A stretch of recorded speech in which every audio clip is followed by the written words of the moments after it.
El lavado de activos puede definirse como el proceso que se realiza para dar una apariencia de legitimidad para los bienes y ganancias que se han originado o derivado de actividades criminales. En otras palabras, se trata de un proceso continuo y dinámico de legitimación de ganancias de origen criminal.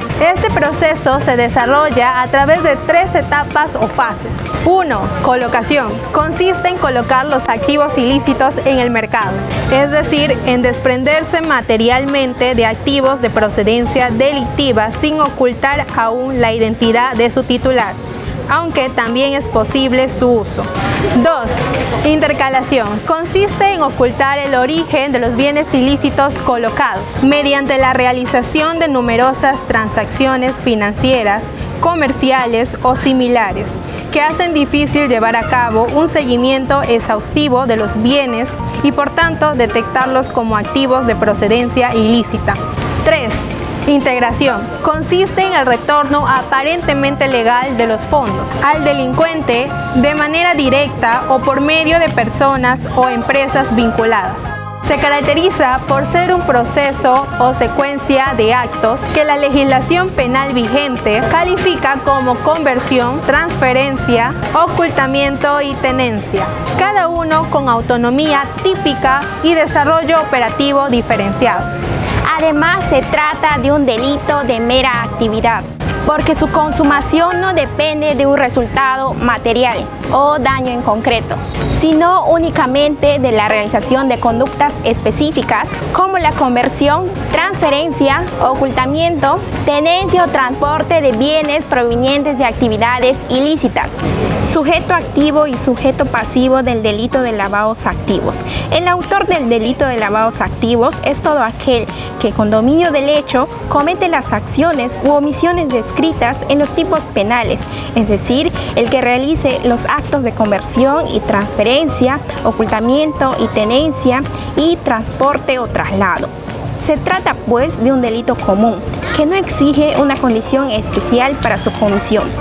No obstante, ese delito prevé supuestos agravados en las cuales se toma en cuenta la condición del sujeto activo. De esta manera, el artículo 4, el inciso 1 y 2 del Decreto Legislativo 1106 agrava la penalidad del delito cuando, por ejemplo, el autor es un funcionario público o integrante de una organización criminal. En relación al sujeto pasivo en el delito de lavados activos, este sería el Estado, quien es el titular de los bienes jurídicos colectivos protegidos por la ley. Bienes jurídicos protegidos. El Tribunal Constitucional ha indicado en el expediente 05811-2015 PH-TC que los bienes jurídicos protegidos por el lavado de activos serían la credibilidad y transparencia del sistema financiero, en el artículo 84 de la Constitución. Altera la credibilidad y transparencia de las instituciones. La libre competencia, artículo 61 de la Constitución. Genera ventajas desleales favoreciendo a quienes operan con recursos ilícitos. El sistema democrático y la estabilidad y seguridad del Estado, artículo 43 y 44 de la Constitución. Compromete la seguridad y solidez del Estado democrático. La administración de justicia, artículo 139 de la Constitución. Dificulta la investigación y persecución del crimen organizado. Objeto material del delito. El objeto físico sobre el que recae la conducta delictiva comprende el dinero, bienes, efectos o ganancias de procedencia ilícita. Tipicidad subjetiva. El lavado de activos es un delito exclusivamente doloso. Se requiere del dolo directo y del eventual, excluyéndose las modalidades culposas o imprudentes. El aspecto subjetivo en el delito debe abarcar el conocimiento pleno o suficiente del autor de que con la conducta se realizan actos de conversión, transferencia, ocultamiento, tenencia, transporte, traslado, ingreso o salida del territorio nacional, de bienes con origen ilícito, lo cual crea un riesgo penalmente prohibido para el bien jurídico protegido. Es decir, no solo basta con conocer la conducta, sino que además se debe conocer o presumir el origen ilícito de los bienes. Adicionalmente a ello, se señala que el lavado de activos es un delito de tendencia interna trascendente por lo establecido en los artículos 1 y 3, con la finalidad de evitar la identificación de su origen, su incautación o decomiso, de acuerdo al Decreto Legislativo 1106. Este elemento de tendencia interna trascendente es esencial para la configuración típica. Conductas típicas. Las conductas típicas previstas del delito de lavado de activos se encuentran reguladas en el Decreto Legislativo 1106. Artículo 1. Actos de conversión y transferencia. Corresponden a las etapas de colocación e intercalación en el lavado de activos. Conversión es la acción de colocar o emplear caudales ilícitos en negocios, transformando los bienes total o parcialmente, o creando una apariencia de ilicitud mediante su integración al circuito económico formal. Transferencia es la cesión o traspaso de capitales a terceros, que puede realizarse a título gratuito u oneroso, implicando la transferencia de dominio, posesión o simple tenencia del bien de origen ilícito. Artículo 2. Actos de ocultamiento y tenencia. Son las conductas de ocultamiento o tenencia hacen referencia a la fase final del lavado de activos, en específico a la fase de integración, en donde los activos se encuentran atravesando el proceso de apariencia de la ilicitud, pero ya pasaron los actos de conversión y transferencias. Esta modalidad comprende un catálogo amplio de conductas vinculadas al mantenimiento y gestión de activos ilícitos. Adquirir, utilizar, poseer, guardar, administrar, custodiar, recibir, ocultar o mantener en poder ganancias de procedencia delictiva. Artículo 3. Acto de transporte y traslado. Transporte. Traslado, ingreso o salida por territorio nacional de dinero o títulos valores ilícitos. El referido artículo diferencia los actos de transporte y traslado que se dan dentro y como fuera del territorio nacional, de forma que no pueden ser identificados.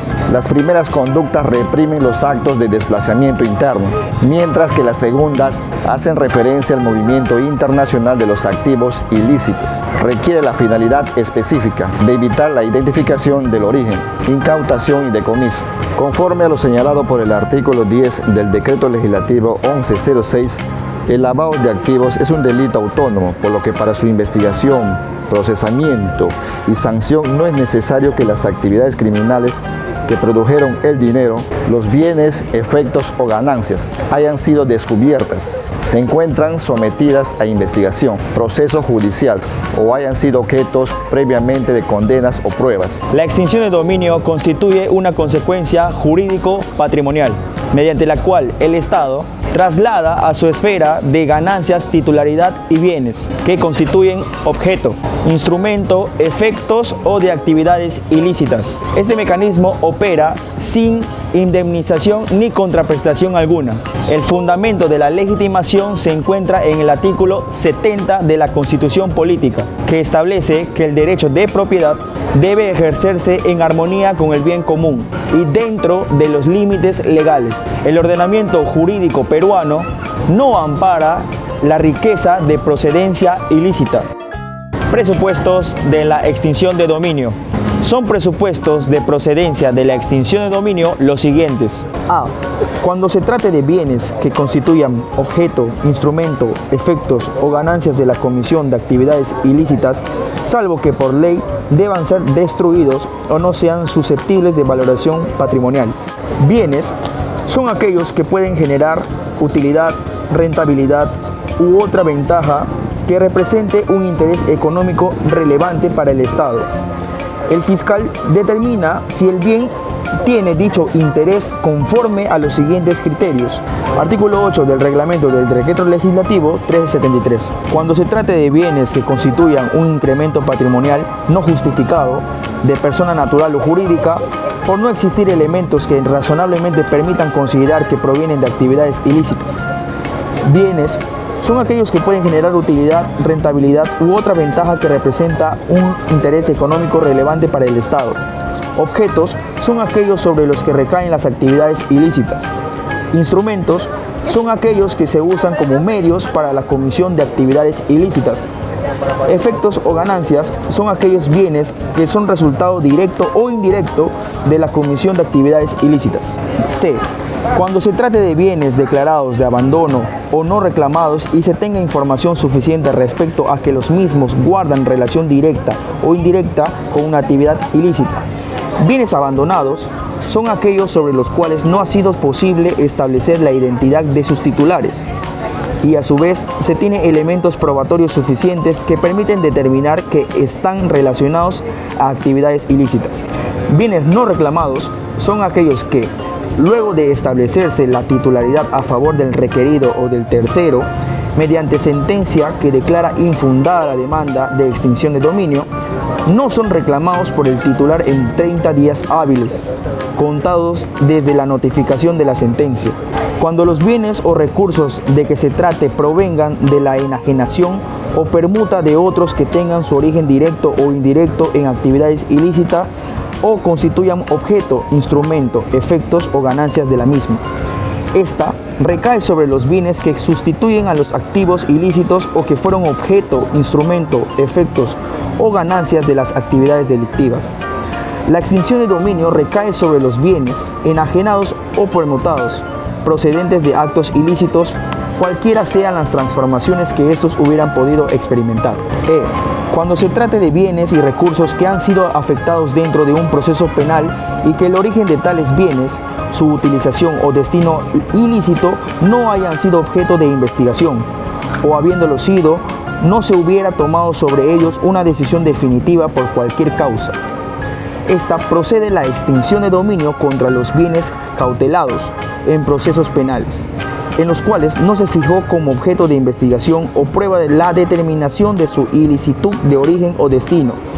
También procede la extinción de dominio contra los bienes cautelados del proceso penal en el cual no se resolvió la situación de su ilicitud de origen o destino, a pesar de haber sido postulado como objeto procesal. Decreto Legislativo 1373.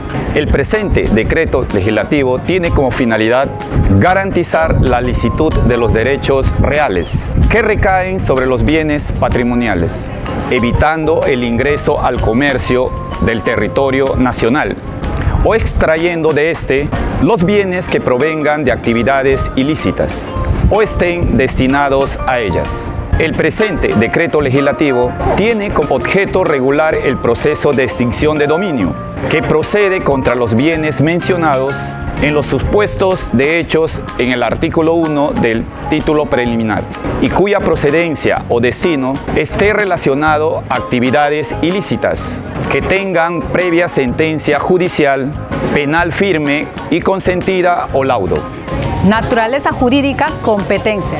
Es competente el juez especializado de extinción de dominio del distrito judicial en donde se encuentre ubicado el bien, materia en indagación. Si se encuentran bienes en distintos distritos judiciales, es competente el juez especializado en extinción del dominio del distrito judicial, en donde se inicie la primera indagación a cargo del Ministerio Público. Si con posterioridad al inicio del proceso de extinción de dominio se tiene conocimiento de la existencia de otros bienes vinculados a lo que son objetos de ese proceso, ubicado en distintos lugares, mantiene la competencia el juez que conoce la primera demanda. Ámbito de aplicación. El presente decreto legislativo se aplica sobre todo bien patrimonial que constituyan objetos, instrumentos, efectos o ganancias que tienen relación o que se derivan de las siguientes actividades ilícitas: contra la administración pública, contra el medio ambiente, tráfico ilícito de drogas, terrorismo, secuestro, extorsión, trata de personas, lavado de activos, contrabando, defraudación aduanera, defraudación tributaria, minería ilegal y otras con capacidad de generar dinero, bienes, efectos o ganancias de origen ilícito o actividades vinculadas a la criminalidad organizada, y otras con capacidad de generar dinero, bienes, efectos o ganancias de origen ilícito o actividades vinculadas a la criminalidad organizada. Inicio del proceso de extinción de dominio. Corresponde al fiscal especializado en extinción de dominio iniciar, dirigir, indagar la investigación de oficio o a petición de parte del fiscal especializado en materia penal, del juez, del procurador público, del registrador público, del notario público o cualquier persona obligado por ley, especialmente las pertenecientes al sistema financiero, que en el ejercicio de sus funciones o actividades que tomen conocimiento de existencia de bienes que constituyen objeto, instrumentos o efecto o ganancias de actividades ilícitas, quienes deberán informar al Ministerio Público en un plazo de 3 días hábiles de haber conocido la existencia de los bienes de valor patrimonial que pudieran ser materia de extinción de dominio. Principios y criterios aplicables para la declaración de extinción de dominio. Nulidad. Todos los procesos que recaigan sobre los bienes de origen o destinados al contrario del ordenamiento jurídico son nulos de pleno derecho, sin perjuicio de los derechos de terceros de buena fe. Especialidad. Los vacíos y las ambigüedades que pudieran presentar este derecho legislativo en su interpretación o aplicación se resuelven según la propia naturaleza y los principios del proceso que regula. Si a pesar de esto, el vacío o la ambigüedad persisten, se acude a la octava disposición complementaria final. Autonomía. El proceso de extinción de dominio es independiente y autónomo del proceso penal, civil u otro de naturaleza jurisdiccional o arbitral, por lo que no pueden invocarse la previa emisión de sentencias o laudo en estos para suspender o impedir la emisión de sentencias en aquel. Dominio de bienes. Solo se protege la propiedad sobre bienes obtenidos legalmente. Los bienes de origen ilícito no generan derecho de propiedad, salvo por el tercero de buena fe. Tutela jurisdiccional y debido proceso. El proceso respeta los derechos a la defensa, prueba, debido proceso, tutela jurisdiccional y doble instancia. Publicidad. El proceso es público desde que se admite la demanda o se ejecutan medidas cautelares. La etapa de indagación es reservada. Cosa juzgada. La decisión en extinción de dominio es definitiva cuando hay identidad de sujeto, objeto y fundamento. Por último, carga de la prueba. El fiscal debe presentar indicios del origen ilícito del bien. Una vez admitida la demanda, el requerido debe demostrar su origen lícito. Conclusión. La extinción de dominio constituye una herramienta clave para que el Estado pueda recuperar bienes de origen ilícito, al tratarse de un proceso autónomo, real y patrimonial. Permite retirar del tráfico económico aquellos bienes vinculados con delitos o actividades ilegales sin generar derecho a indemnización. En esta misma línea, el lavado de activos es un delito autónomo y complejo, orientados a legitimar bienes ilícitos mediante actos de conversión, transferencia, ocultamiento, tenencia o transporte, lo que afecta gravemente la transparencia económica y fortalece el crimen organizado. El decreto legislativo 1373 fortalece la lucha contra la criminalidad organizada, el lavado de activos y otros delitos graves al asegurar que solo se reconozca la propiedad lícita, mientras que el decreto legislativo 1106 sanciona penalmente la manipulación de bienes ilícitos, exigiendo conocimiento de su origen delictivo y la intención de evitar su identificación y decomiso. Ambos marcos normativos se articulan para proteger el sistema económico y así evitar su distorsión. Muchas gracias por ver este video. No se olviden de darle like y suscríbanse.